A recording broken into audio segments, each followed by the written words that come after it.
Tian, du kannst mir nichts mehr. Du hast auch... Du kannst mir nichts mehr. Ich will jetzt auch ein Elch. Was willst du jetzt tun, hm? Ja, so.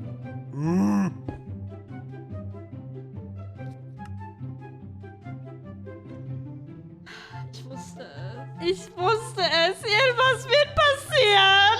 Oh nein. Oh mein Gott, ich fackel seine Base ab. Ich kann das alles nicht mehr. Ich kann das nicht mehr, bitte, Tian. Hallo? Tian, ich habe keine Waypoints mehr. Mach mich nach Hause. Ich kann mich selber nach Hause machen. Ich kann einfach mit so einem Zauber alles überall hinschicken, wo ich nur will, weißt du? Checkst du? Das ist voll krass. Ich kann einfach jeden überall hinschicken, wo ich es nur will. Tian, ich bugge! Tian!